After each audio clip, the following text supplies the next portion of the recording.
YouTube, it's BloodGuy99 here, and today I'm going to show you how to make your very own Captain America shield in honor of Captain America the Winter Soldiers in theaters.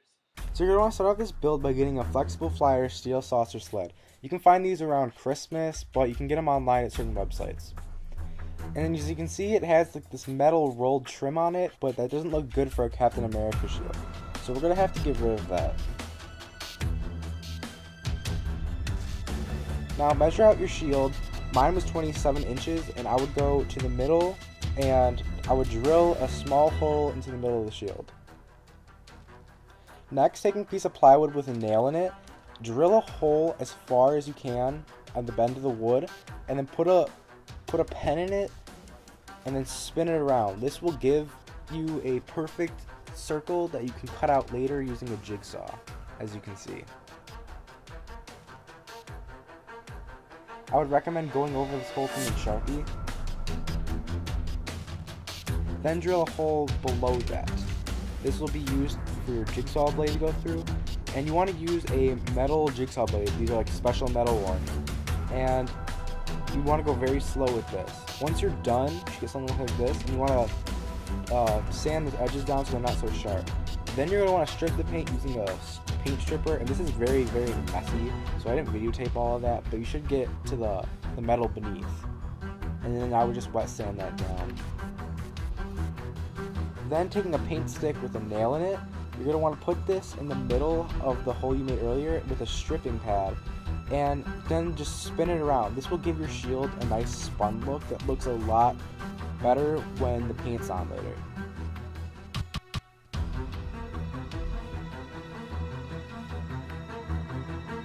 Next, using the star template, you're going to want to make the lines or the circles for your stars. So from that one piece of wood we made earlier, I did 4 inches away from the nail, then 2.5 inches from that, and then 2.5 inches from that. Then you're going to want to drill holes in those areas and do the same thing we did with the pen earlier, but I would recommend using a pencil for this. You should get something that looks a little bit like this. Now using a thin tape, I would go around all of the circles and try to make it as clean as you can, like so.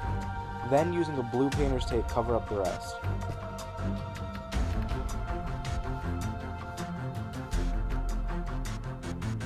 For the paint, I'm using this Duplicolor Metal Cast Anodized paint. Now you can get these anywhere, at any auto stores I should say. Walmart, I do not think carries these. And I was originally going to use this Perfect Match Automotive Clear Coat, but from what I read online, this is not a good product, so I would not recommend this.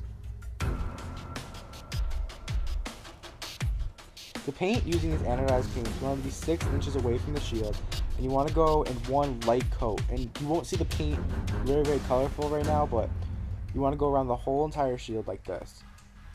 Then go around a second time the entire shield, and then the paint should start to be a lot thicker and a lot more of the color.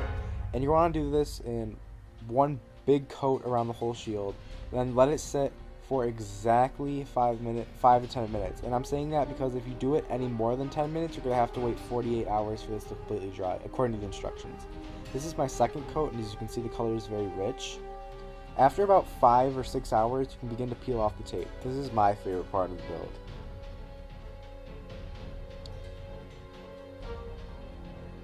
You should get something that looks a lot like this, hopefully. Now we're going to have to do the blue. This is a star that I'll show you how to make later. So using the star template, cut out the inner star part, and you want to put this over the shield, and then tape this down using that thinner tape we used earlier, like so.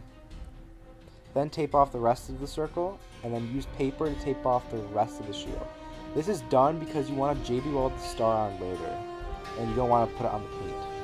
Then paint it just the way I showed you earlier with the blue. Now the star looked really ugly, but it doesn't matter because there's another aluminum star we're going to put over that later, and just the JB weld will need to attach to the metal. If you have any dents or scrapes in your shield, you can always tape them back off and paint over it. Just make sure you tape off all the rest of the shield. I would recommend doing a full wet sand over the entire shield once all the paint's done by just putting sandpaper in water. And it'll dull all of the glossiness of the paint, but that won't matter because we're going to be doing the gloss next. For the gloss, I'm using the Rust-Oleum American Accents Ultra Cover 2X Gloss Clear. This is an excellent product, and if you do it right, you want to go in thin layers leading up to one thick layer. This will create your shield's very, very shiny texture and look. Make sure you also tape off the star once again. Now, using a lumen sheet I got at Menards, you want to tape the whole star onto your shield, or onto the aluminum. Then tape it down, and using a straight edge, cut out the star.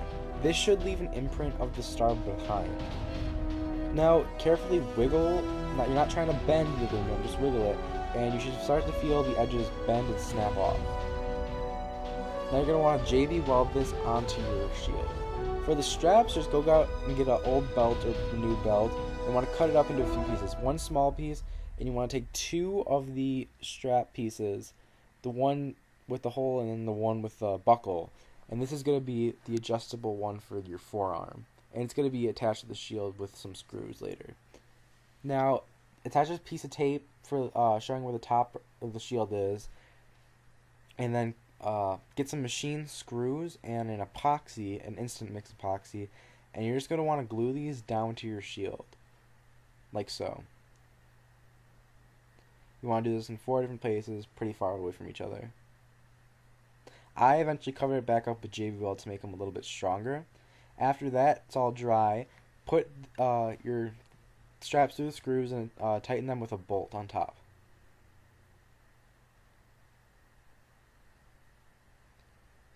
These are how the final straps should look. Then you're done. This is your own very own Captain America shield. Alright guys, I hope you like this build. This was a lot of fun for me to build, and I'm a huge fan of Captain America, and this is probably one of the best pieces I've made for a shield.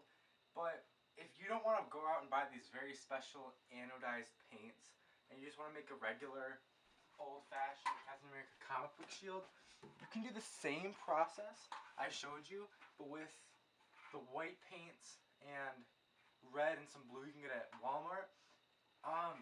The only thing you want to change is that you don't have to do the spun texture. I would just prime it with white, and then the star isn't actually aluminum. It's just painted on. And then for the battle damage I did on this shield, basically you take black or brown spray paint, you spray it in like a huge puddle, take a paintbrush and instantly just swipe it, and you'll get these cool looking battle drawn effects. And these don't have straps yet, but I built this one. This is my first shield that I built, showing you that this is so easy and so cheap that you can actually, build a lot. So thanks guys for watching, and I hope you look at my other videos and subscribe. Comment down below for any other projects you'd like to see me build. So thank you guys.